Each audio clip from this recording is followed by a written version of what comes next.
Magandang araw po sa inyong lahat. Turuan ko na po at kayo matuto mag-English. Bali po, ituturo ko po sa inyo ay yung laging ginagamit ng mga Amerikano na mga salita. Okay?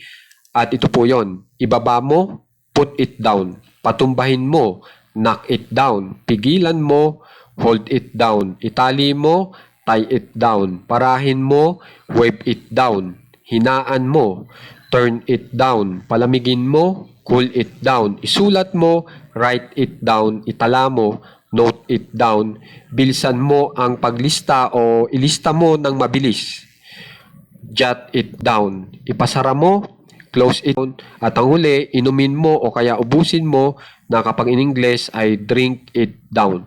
Okay? Bale, ang tinuturo ko po sa inyo ay ito pong tinatawag na phrasal verbs na sa dulo ay may kasamang preposition down na lagi po yung gamit ng mga Amerikano. Kaya pag yan ay ginamit nyo, mala Amerikano na po ang inyong dating sa pagsasalita.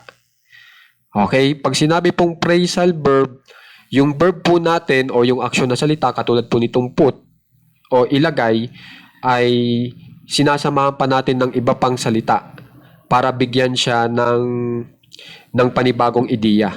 So, di ba ang put ay ilagay? Pag sinama mo ditong it down, nababago na, nagiging ibaba mo para sa put it down. So, yan ang tulong ng phrasal verb. Okay? So, itong put it down, phrasal verb po ang tawag dyan. Okay? Bali, ang itinuturo ko po sa inyo ay mga phrasal verb na sinasamahan po ng preposition down sa huli. Kasi ito po ay gamit na gamit. At dapat nyo po itong isaulo. Okay? Para pag narinig nyo, put it down. Edi alam mo na ang ibig sabihin, ibaba mo. Pag narinig mo, cool it down. Edi ang ibig sabihin nun ay palamigin mo. Maaaring may palalamigin kang bagay o palalamigin mo yung iyong ulo. Okay? Ganun lang po yun. Okay? So, sana makikitandaan po lahat ng ito kasi ito po ay gamit na gamit. Okay? Ngayon, may pagkakataon na gusto mong gumamit ng salitang paki o pakiusap. Pag in English po yung paki o pakiusap, please. At ang malaking tanong, saan pwedeng iposisyon yan kapag isasama po natin sa phrasal verb? Ito po yan, pwede sa unahan o pwede sa hulihan. Pag nasa unahan, tuloy-tuloy lang. Okay, pakihinaan mo. Please turn it down. Pero pag nasa hulihan yung please, kailangan kang maglagay ng comma. Okay? Phrasal verb muna, comma, please. Okay? Yung paki, please po yan. Yung pakiusap, please din po yan. So, kayo lang pong bahala kung alin ang gusto nyo sa Tagalog. Pero pag pag in English, please lang. Okay? Tapos, may pagkakataon na nakikita nyo, gumagamit ako ng period at saka ng exclamation point. Yung exclamation po dyan, ay ang ibig sabihin ay nagbibigay ka ng bugso ng damdamin. Okay? Yung merong mararamdaman noong tao na yung iyong nararamdaman. Okay, katulad nito, kunyari nakikipaglaban si Manny Pacquiao, tapos sinabi mo, patumbahin mo yung ramdam mo, yung emosyon, yung bugso ng iyong damdamin. Ayun, dyan po kayo pwede maglagay ng exclamation point.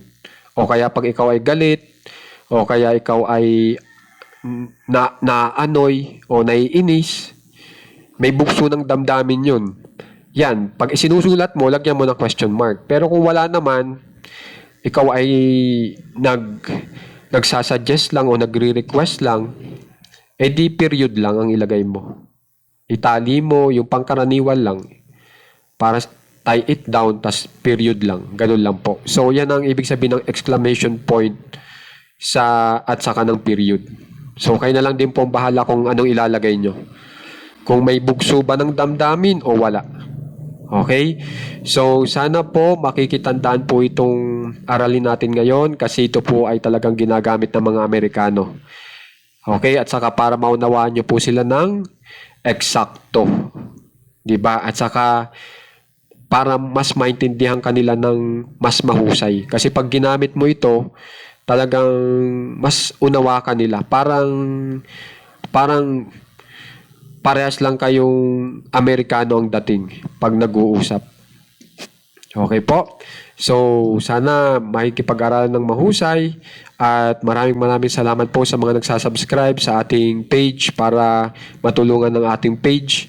At maraming salamat din po doon sa mga umo-order gamit po yung Shopee link po ng page natin. Kasi kahit papano po, kumikita po yan ng 3 piso, 2 piso sa inyong i-order gamit yung link ng page. Okay?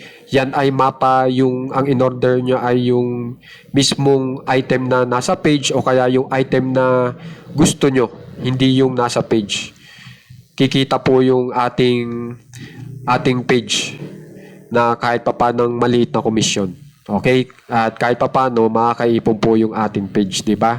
At ang maganda pa po dyan, wala po yan epekto sa presyo ng inyong item na bibilhin. Hindi yan madadagdagan ng presyo.